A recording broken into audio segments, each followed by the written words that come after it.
Hello दोस्तों, आज की वीडियो में हम लोग प्रेजेंट इंडेफिनिट टेंस, ठीक है दोस्तों, प्रेजेंट इंडेफिनिट टेंस का हम जितना भी रूल होता है, जितना भी स्ट्रक्चर होता है, वो सभी हम इस वीडियो में देखेंगे। यानी इस वीडियो में हम क्या क्या देखने वाले हैं।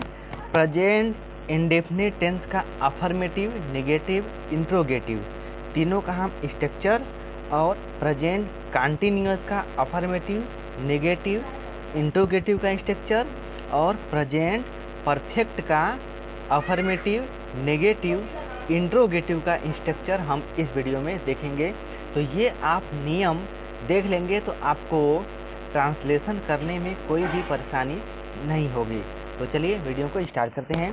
तो आइए सबसे पहले हम देखते हैं प्रेजेंट इंडेफिनिट टेंस का अफर्मेटिव सेंटेंस। तो इसका जो नियम, ट्रांसलेट करने का नियम क्या है।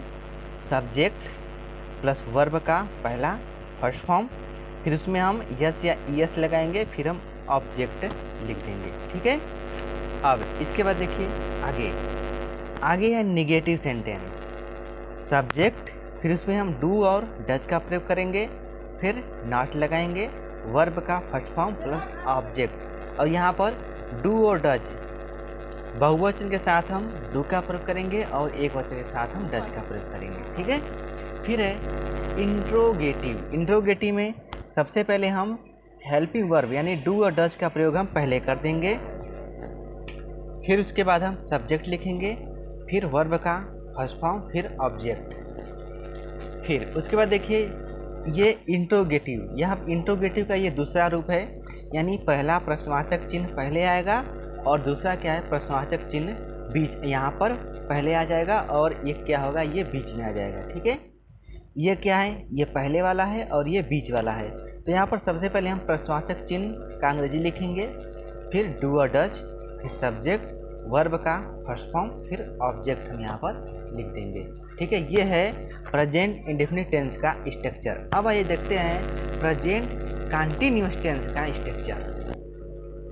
प्रेजेंट कंटीन्यूअस टेंस का स्ट्रक्चर अफर्मेटिव सेंटेंस में क्या है, सब्जेक्ट, फिर ईजेएमआर का प्रयोग करेंगे, फिर वर्ब का फर्स्ट फॉर्म, फिर आईएनजी लगा देंगे, फिर ऑब्जेक्ट लिख देंगे, ठीक है। एक वचन के साथ हम इज का प्रयोग, बहुवचन के साथ हम आर का प्रयोग, और आई के साथ हम एम का प्रयोग करते हैं। अब ये है निगेटिव। निगेटिव में क्या है, सब्जेक्ट प्लस यहाँ पर हेल्पिंग वर्ब ईजेएमआर का प्रयोग, फिर उसमें हम उसके बाद नॉट लगाएंगे, फिर वर्ब का फर्स्ट फॉर्म, फिर उसमें हम आईएनजी जोड़ेंगे, फिर हम ऑब्जेक्ट लिख देंगे। फिर इसके बाद देखिए निगेटिव, यहाँ पर इंट्रोगेटिव। इंट्रोगेटिव में हम हेल्पिंग वर्ब यानी ईज आर का प्रयोग हम पहले कर देंगे, फिर सब्जेक्ट लिखेंगे, फिर वर्ब का फर्स्ट फॉर्म, फिर आईएनजी, फिर ऑब्जेक्ट। अभी देखिए ये इंट्रोगेटिव का ये दूसरा रूप है। तो पहले हम जो प्रश्नवाचक चिन्ह होगा, कब, कहाँ, क्यों, कैसे, उसका अंग्रेजी यानी WH वर्ड पहले लिखेंगे, फिर हेल्पिंग वर्ब ईजेएमआर का प्रयोग, फिर सब्जेक्ट, फिर वर्ब का फर्स्ट फॉर्म, फिर आईएनजी, फिर ये ऑब्जेक्ट। ये है प्रेजेंट कंटिन्यूअस। अब ये देखते हैं प्रेजेंट परफेक्ट टेंस। देखिए प्रेजेंट परफेक्ट टेंस का affirmative sentence subject plus helping verb के रूप में हम सहायक क्रिया के रूप में हैव और हैज का प्रयोग करते हैं। फिर यहाँ पर ध्यान दीजिए वर्ब का यहाँ पर थर्ड फॉर्म लिखेंगे, ठीक है, वर्ब का थर्ड फॉर्म, फिर हम ऑब्जेक्ट लिखेंगे। अब देखिए निगेटिव में क्या है, सब्जेक्ट प्लस हैव और हैज, ठीक है। एक वचन के साथ हम है, यहाँ पर हैज का प्रयोग, बहुवचन के साथ हम हैव का प्रयोग, फिर हम नॉट लगाएंगे, वर्ब का थर्ड फॉर्म, फिर ये ऑब्जेक्ट।